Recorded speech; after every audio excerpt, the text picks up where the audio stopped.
When I walked into my $640,000 Sedona desert villa, my sister's family had already made it theirs. "You can turn around right now. This place is ours." The woman who said those words while looking me dead in the eye, without bothering to stand up, was my younger sister, Cassie Briggs. We were inside the open-plan great room of what was supposed to be my refuge.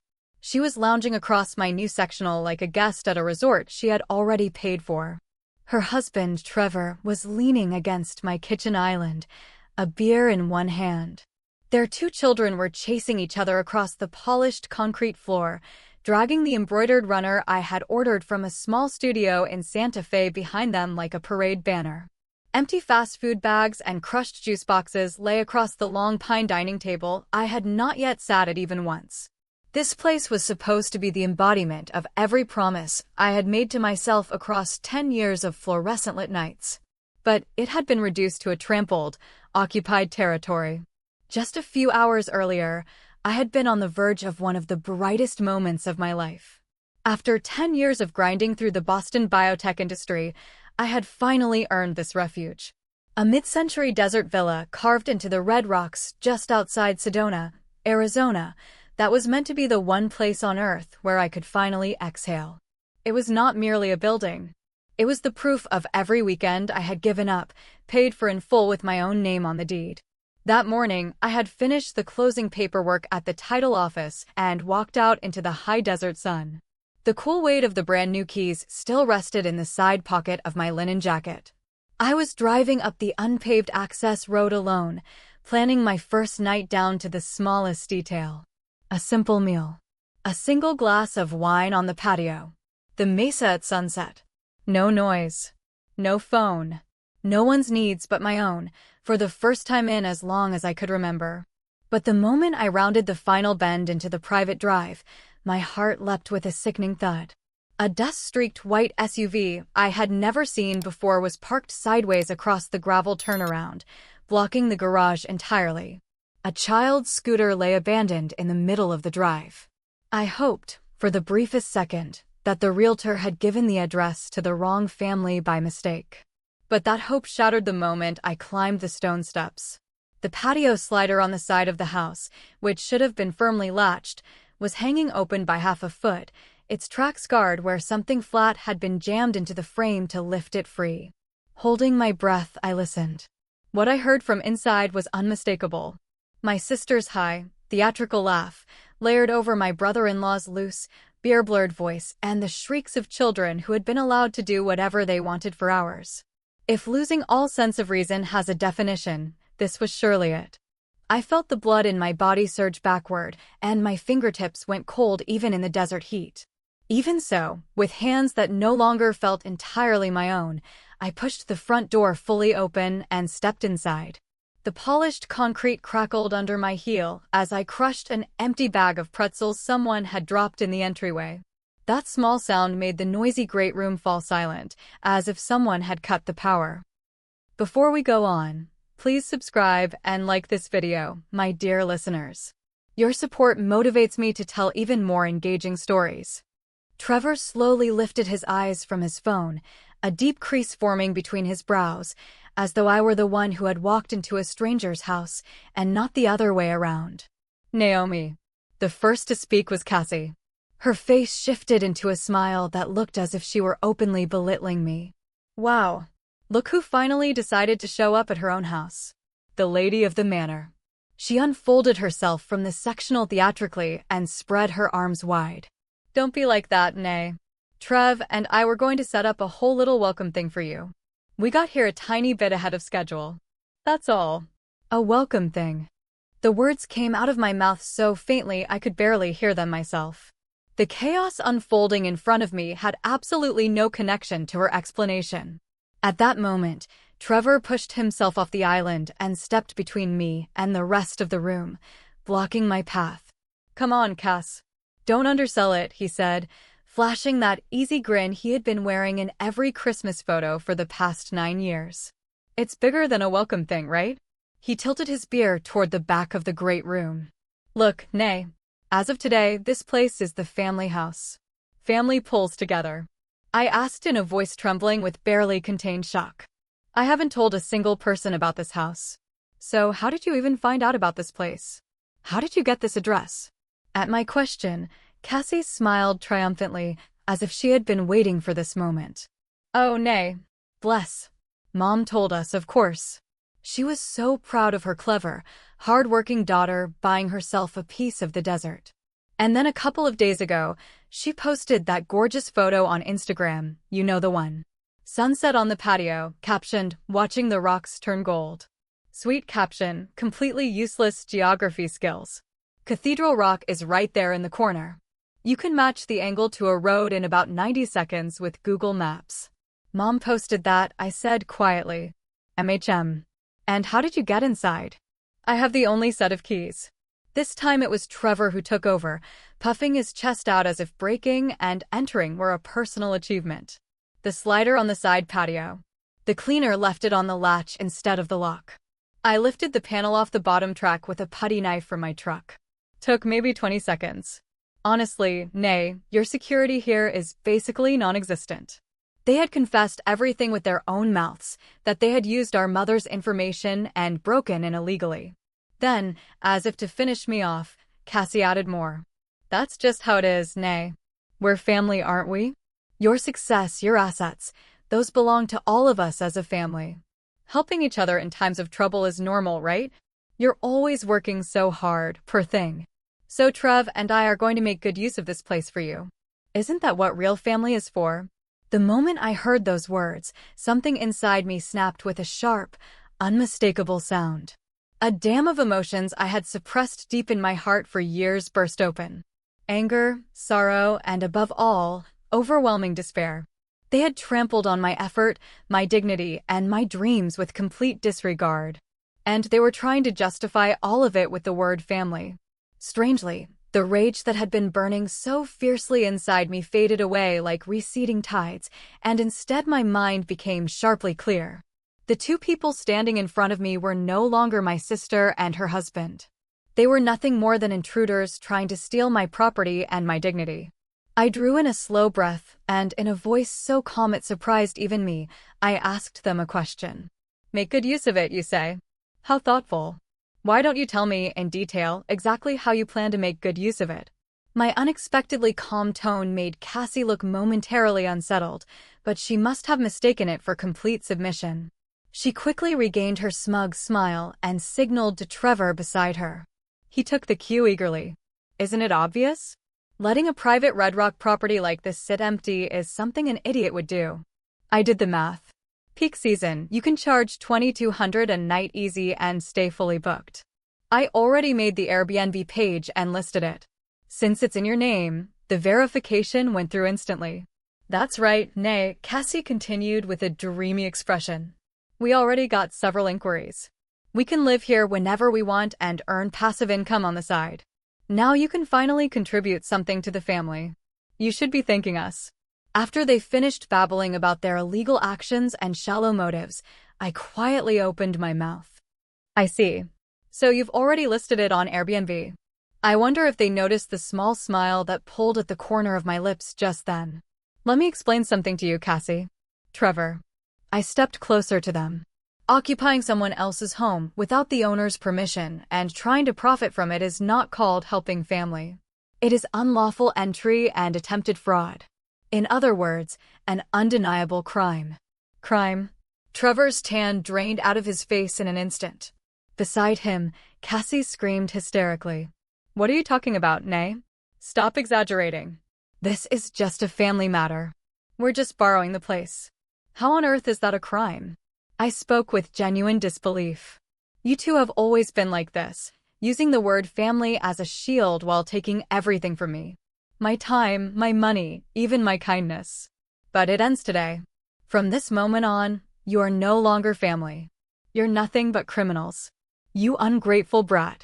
Trevor, enraged, raised his bottle as if to throw it, and in that exact moment, that's enough.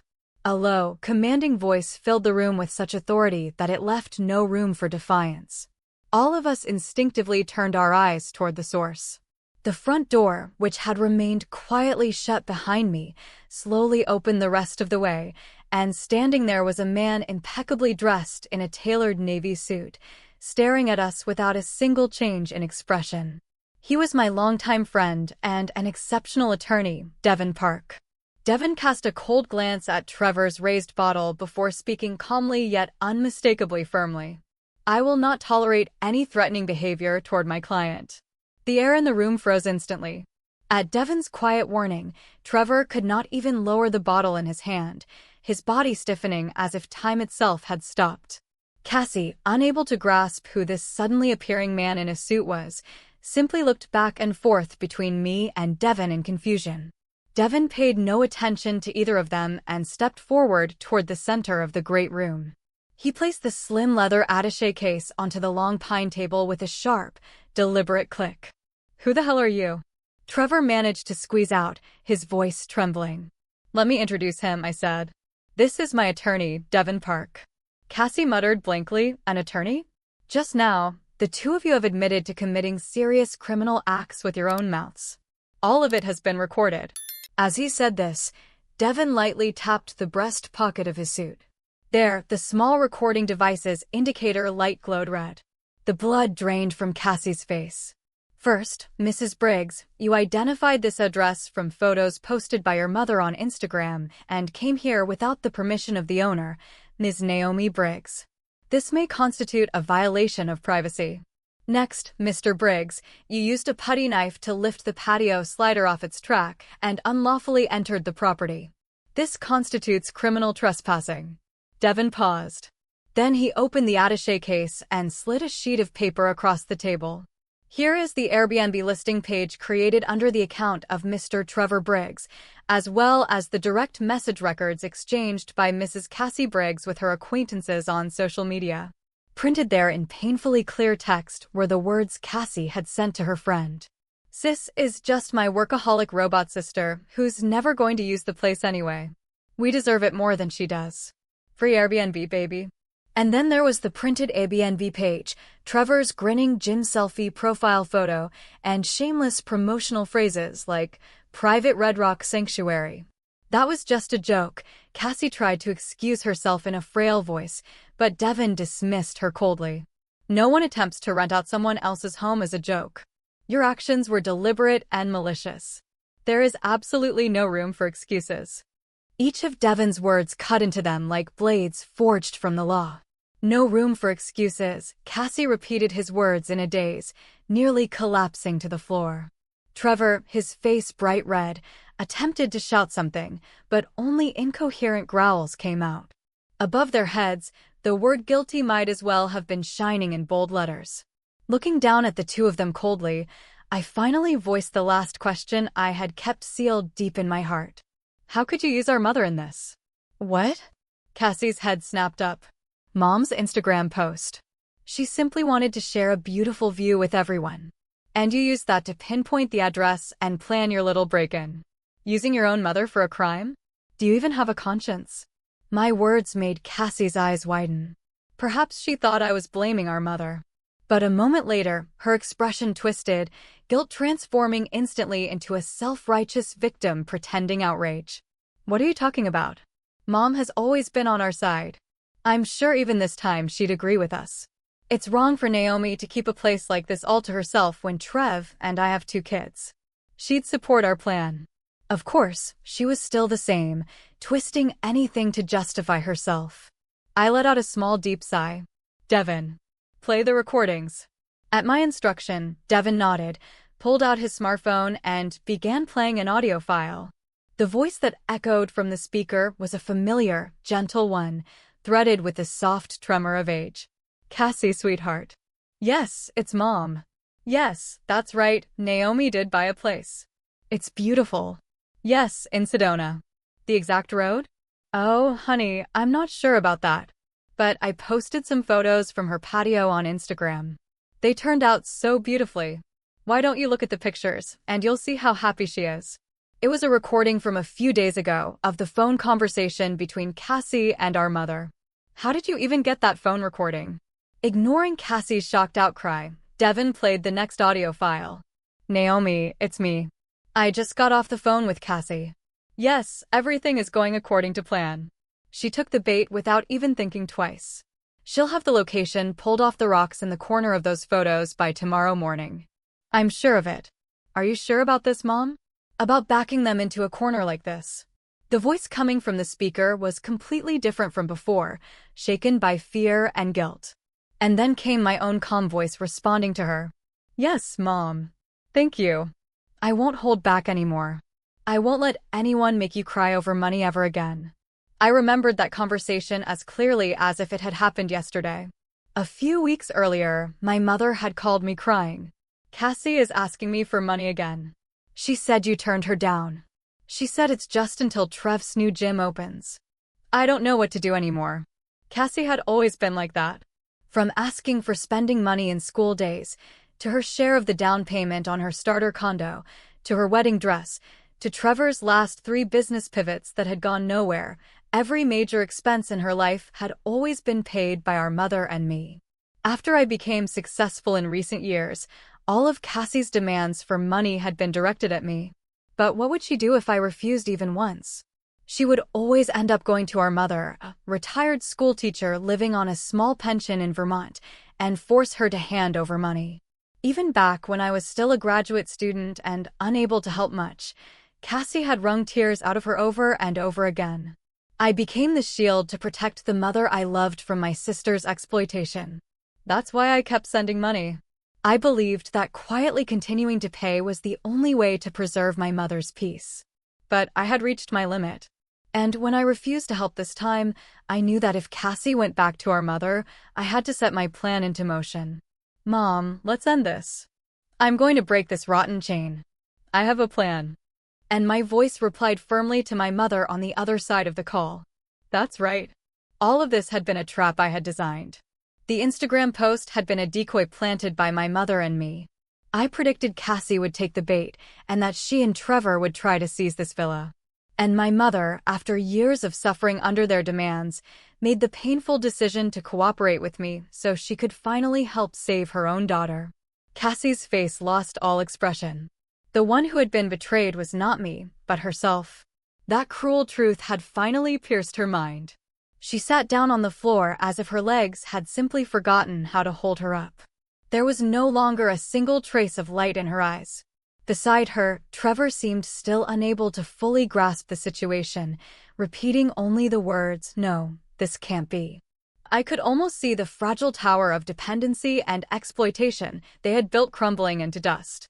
Their 2 children, sensing the gravity in the air, neither cried nor made a fuss, but simply clung to their mother in silence. For a brief moment, a sharp pain ran through my chest, but I forced the feeling away. For the sake of these children's future, everything had to end here. The heavy silence that had taken over the great room was finally broken by Devin. With a completely emotionless, businesslike tone, he began the final notice. Now then, Mr. Briggs, Mrs. Briggs. You have only 2 options remaining. He raised one finger. First, you accept every condition presented by my client, Ms. Briggs. Then he raised a second finger. Second, we call the Coconino County Sheriff's Office right now. You will be arrested on the spot for criminal trespass and attempted fraud. Following the arrest, we will pursue every available civil action, including damages and attorney's fees. Every record of the financial support that Ms. Briggs has provided to you over the past decade will also be entered into evidence. Cassie's shoulders began trembling violently. I have 3 conditions, I said, taking over from Devin. First, you will gather every one of your belongings in this house right now and you will leave. Second, you will delete the Airbnb listing in front of us, refund every booking inquiry, and sign a legally binding document promising never to involve yourselves with any of my private property, physical, financial, or digital, ever again. And third, from this moment forward, you will never contact me or our mother again. No calls, no emails, no social media messages, not even through a third party. If you break this rule, I will file for a restraining order before the day is out. It was a declaration of the complete severing of our family ties. Cassie slowly lifted her face and managed to force out a faint voice. How? How could you, Nay? You're saying you're abandoning us? Your own family? Without the smallest flicker of feeling, I answered with nothing but the truth. You are the ones who spent years discarding our family piece by piece. Today, you crushed the last fragment of it with your own hands. There were no tears left in me to spend on either of them. Devin glanced at his watch and delivered his cold instruction. You have 1 hour. Begin packing. If you are not fully out of this house by then, we will move directly to option 2. Cassie stood up unsteadily, like a puppet whose strings had been cut. She took her children's small hands and walked them slowly toward the back bedroom.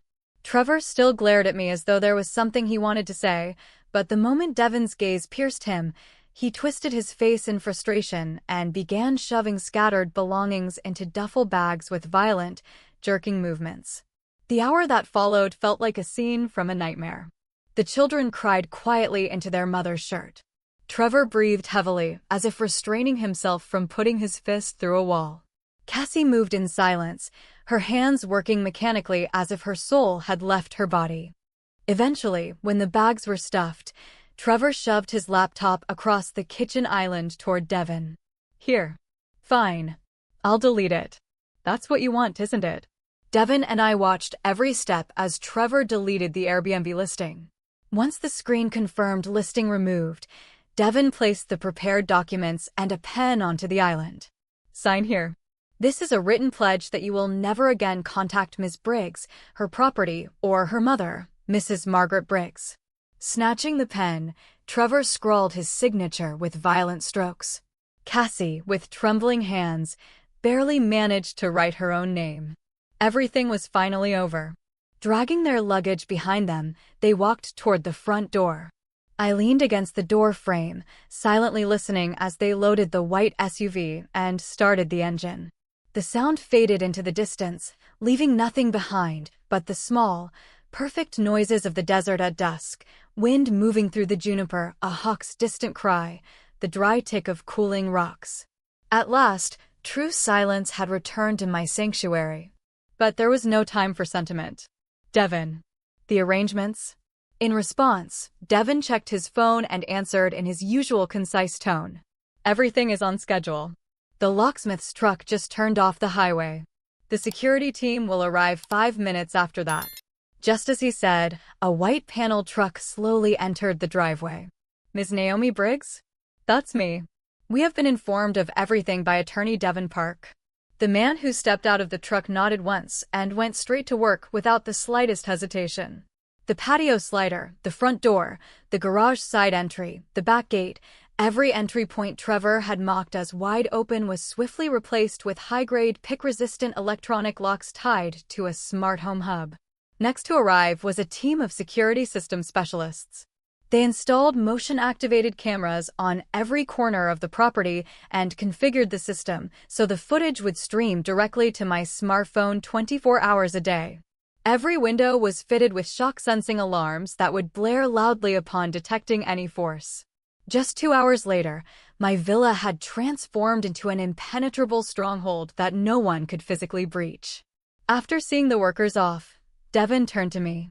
Naomi, physical security is now perfect. But the real problem may begin from here. His eyes were already fixed on his smartphone screen. On it was Cassie's social media page, just as we had expected.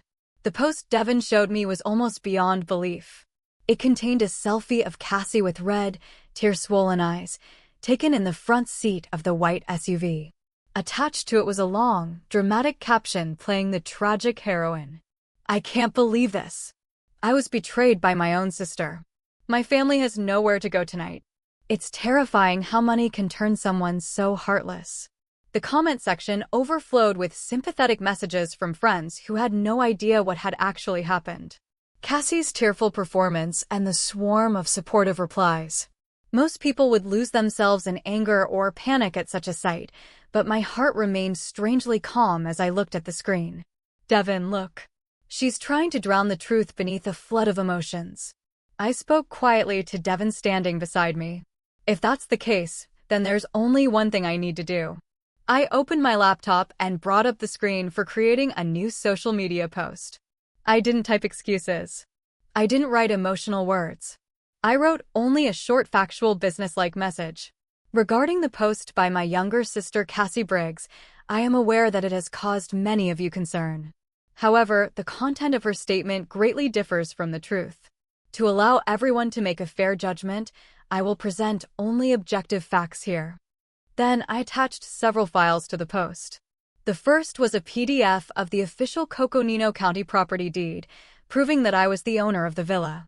The second was a security camera clip recording the moment Cassie and her husband illegally trespassed onto the property and forced the patio slider open. And the third was the decisive screenshot of that incriminating message.